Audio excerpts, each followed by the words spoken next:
I'm Chef Glore from CBS Saturday Morning. Welcome to The Dish. Today we take an inspired culinary journey around Asian cuisine, exploring authentic noodle dishes from Western China and the bold flavors of Thai and Filipino fusion. First, we start right here in New York City with a taste of Korean food and the culture it comes from. Our Dana Jacobson is joined in the kitchen by New York Times food columnist Eric Kim, who's written a cookbook on Korean home cooking.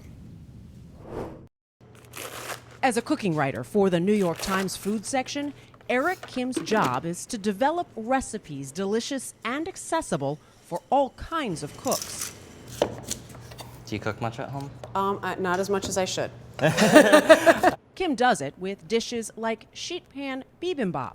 Bibim means mixed, pop means rice. Usually I do kale, but I saw some really great broccolini that was like kind of flowering. It's really pretty. So I figured we would do some broccoli action. His version includes assorted vegetables that are chopped and oven roasted. This is the millennial version. It's the millennial version, I would say. Let's go. A unique spin on the typically pan-fried Korean staple. It's a recipe he developed when at 28, Kim left New York and moved to Atlanta to live with his parents while working on his cookbook. I was coming in and telling my mom that I'm gonna do things a little differently to these very like classic dishes, you know, and an idea like this sheet pan bibimbap, she'd kind of be like, I don't know, like Koreans don't do that. But I was like, I know, but we're Korean American. So we can do what we want. We can do what we want. Kim is used to writing clear and detailed instructions to make a meal and wanted to specify what he calls his mother's sonmat, or her unique taste. For me, my mom's food is immeasurable. But as a recipe writer, I had to approximate it, at least get people like a little close with the measurements. After spending nearly a year in the kitchen with his mom, Jean, the results of their culinary journey can be found in Kim's first cookbook, Korean American, Food That Tastes Like Home. How joyful is it to like have a bite of food and be like, whoa, never had that taste before. Right. Speaking of which, Here we go. let's go. I'm gonna take these out first. Good job on those. Look at that. Can you show them? Yes. Eat as you go. The potatoes, onions, broccolini, and mushrooms are placed in quadrants over the rice, topped with a fried egg, drizzled with sesame oil. It's art. It's a nice presentation. It is art. This is what is going to flavor the whole bowl. The final step, a choice of gochujang, a fermented chili paste, or doenjang, a soybean paste. The final thing, there's no final thing. That's it. That's it. Then you just have to eat it. You Just mix it up. You go from this beautiful thing of everything separated to Yeah. destroy. It's really just, it's for you. It's like, Yeah.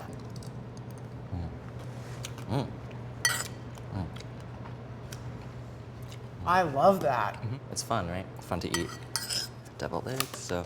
For Kim, Korean American is more than a cookbook. It's a journey of discovery of the Korean cuisine he grew up eating and of identity. Kim's parents immigrated to the U.S. in the 1980s. Growing up in Atlanta, he began watching the Food Network as a teenager, eventually turning an interest into a career. For our dish, Kim prepared sesame soy deviled eggs with black sesame seeds, a gem salad, and creamy bucatini pasta. Yes, Mom, cream. He crumbles keem, a roasted seaweed, over each one. Let's toss this. It's been, It's an all-purpose seasoner. I definitely Right? use it. I definitely use it that way, and I think some people would be like, okay, enough with the keem. But for me, it's like the flavor of my childhood. I really just, everyone has the thing that really takes them back. Yeah. Their Prousty and Madeleine. For me, it's the taste of sesame oil, salt, and seaweed. Just like the perfect trifecta of flavors. An entire chapter in the cookbook is devoted to kimchi, I love these moments, like in the book. an example of Korean cuisine in which Kim says thyme is the main ingredient.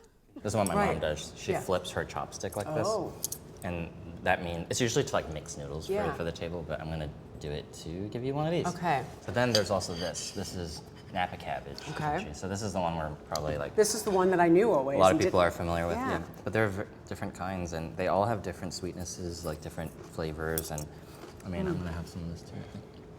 What does your mom think of this? Everyone kept asking me that, and I kept forgetting to ask her. 레시피가 I got her on stage with me, and of course she's really proud. She's always, been someone who's like proud of her children. I've also seen her light up a little bit. This book really puts her front and center, and I'm also really glad to highlight her talent. She's a culinary artist. Like, she's really good. I think that's something that now people get to taste. Kim believes that true talent in the kitchen means having something to say with your food. And he says food has helped him express his true self. What is Korean American to you? I actually had friends who were like, maybe you should call it something more that sounds more personal. But for me, nothing could be more personal than these words. And I think it's because this book is about my journey towards accepting who I am, just like as I am. Because when I started writing this book, I was terrified of what other Koreans would think. Really? Because I think so often people see food or a recipe on the page and they'll be like, my mom doesn't do it like that. These flavors, they always harken back to a memory I have, a taste, a real thing. It's not fusion food. This is my life.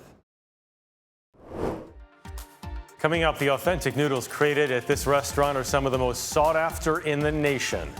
We'll show you next on The Dish.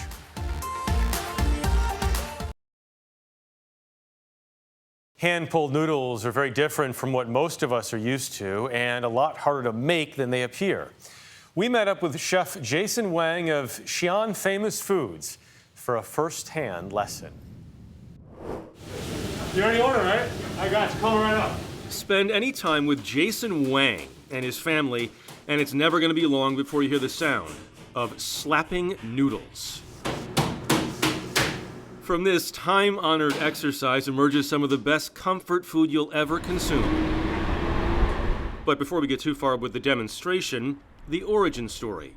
When Jason was just a small child, his dad David moved the family to the United States from China. For years, his father toiled as an itinerant cook in kitchens all over the Northeast. He decided to open his own restaurant. People say hole in the wall like it's a small restaurant, but the hole in the wall we're talking about is a literal outside out, like a little hole on the sidewalk on the side of the building next to the bus station in Flushing, the Q58.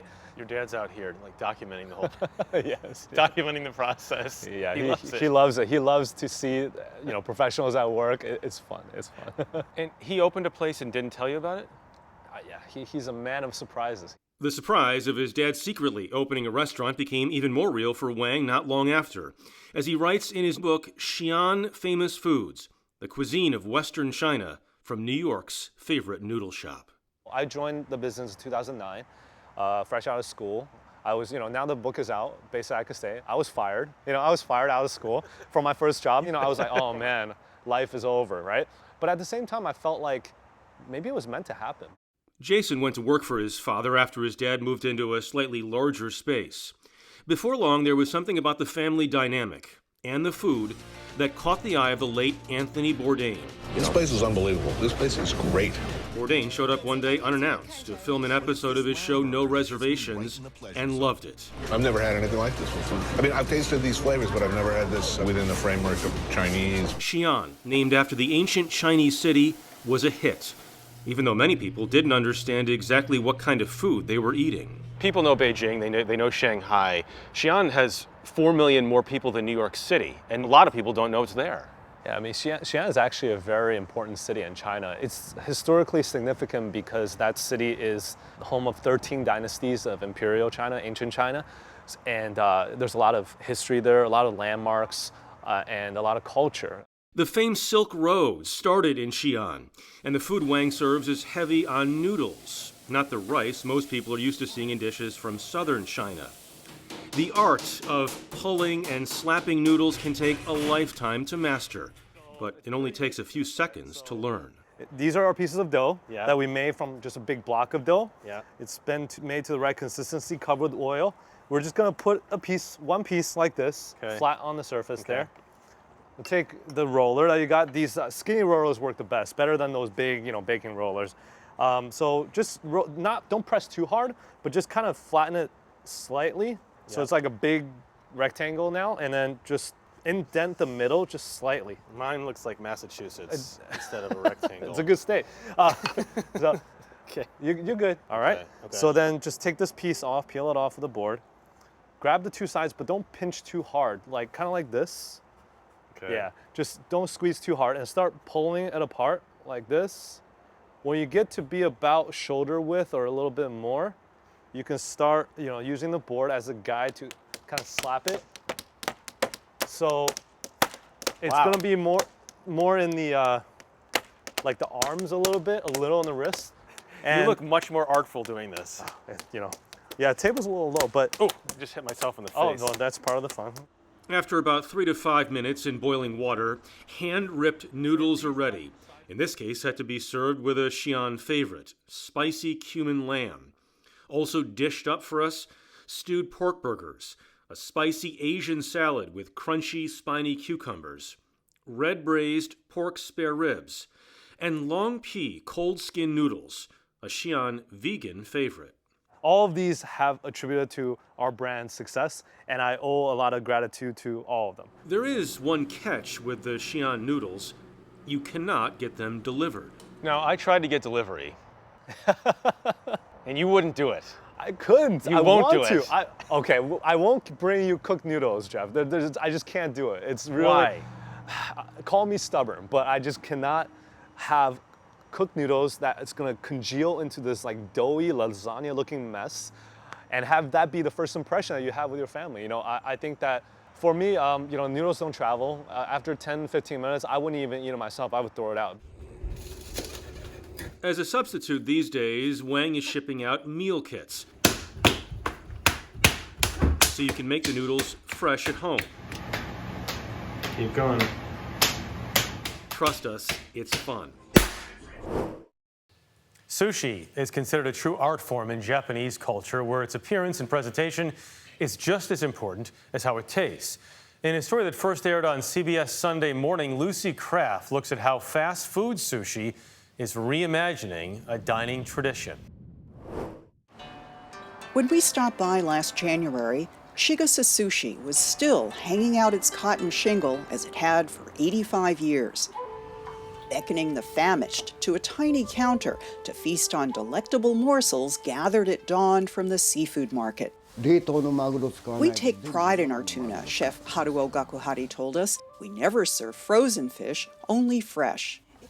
Chigusa was where locals savored a sense of community as much as the handcrafted jewels of salmon roe and raw tuna. How has the sushi business changed over the years? In the old days, there were 30 sushi shops in this part of Tokyo, he said. Now, we're the last one. Eating Chigusa's lunch are brutally efficient mega chains like Kurazushi. Here, customers seat themselves, using screens that operate by simply pointing without actual contact. Next, patrons scan a digital code with their own smartphones to download menus and order food, which is whisked to their table. Paying via self-checkout, customers consume entire meals without ever coming into contact with restaurant staff. Kurazushi has dumped the sedate etiquette of the old sushi counter for a raucous carnival with a shooting gallery, prizes, and an endless series of games. Lest diners get bored, novelties like cheesecake and onion rings are constantly added to the menu. If this seems like the McDonald's of sushi, it's no accident. Kurazushi, which is launched in the U.S., aims to double in size to 1,000 locations by 2030. Sales are higher than before the pandemic. We aim to be on a par with global fast food chains, says spokesman Hiroyuki Okamoto. Even before coronavirus, soaring fish prices, a manpower shortage, and competition from the big chains had wiped out more than half of traditional sushi restaurants, according to a government survey. And with most owners at or near retirement, the pandemic is accelerating the demise of neighborhood sushi. Unrepentant, the big sushi chains argue they are the true heirs to Japan's sushi tradition. Back in the 19th century, sushi was sold from outdoor stalls, a cheap and filling snack for the masses. The chain spokesman said, "We want to be accessible to everyone, so we charge just $1 a plate." handcrafted sushi is becoming a luxury. Offering dramatic decor and wine pairings, Sushi M places its chefs center stage. Some sushi chefs, they practice in the mirror to see what they look like from the customer's perspective. Food writer Melinda Joe calls this performative cuisine. It's not like the customer is always right, as we think in the US. You are meant to enjoy the piece of sushi exactly as the sushi chef has intended it to be served. Artisanal sushi, needless to say, is priced accordingly. $200 for the tasting menu at Sushi M. I talked to another food critic. He was saying we're going to see dirt cheap theme park style discount volume places, and then we'll see the kind of place that we're in right now, which is catering to the quote unquote 1%. That's the trend. It's certainly something that we're seeing already happening.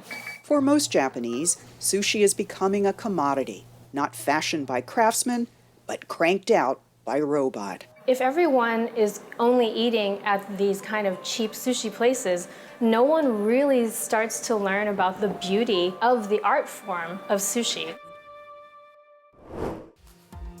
That could use a little heat. Might be heard now and then in the kitchen, but probably not this one.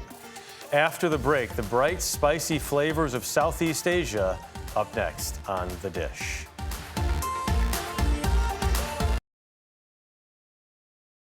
Paying homage to Thai and Filipino cuisines, Chef Leah Cohen of New York City's Pagan Cow aspires to make Asian fusion recipes accessible to home cooks. I got a chance to sample some of the amazing dishes and learn what inspired her culinary journey. It's coconuts time. Yes. Have you ever made fresh coconut milk? I have not. Okay. Really, I like using a cleaver because it has a nice weight to it. And the exterior of this coconut is very hard, so you want something heavy to kind of crack through it. There is nothing better than starting a dish segment with coconuts and cleavers. So you just want to hit it hard, and then it's going to start cracking. But before we get too far with homemade coconut milk, Leah Cohen wants us to know this. Cooking Thai food at home, or Southeast Asian food in general, does not have to be intimidating. Yes, there are often big, very spicy flavors.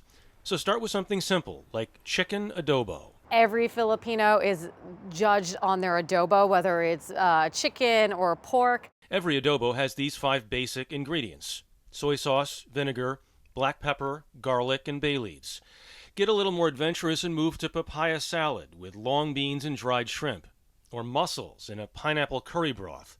Never mind these ridiculous ricotta donuts. It's not like super traditional by any means. I don't normally have ricotta cheese in Southeast Asia. All of the dishes are found in Cohen's homage to Southeast Asian cuisine, lemongrass and lime.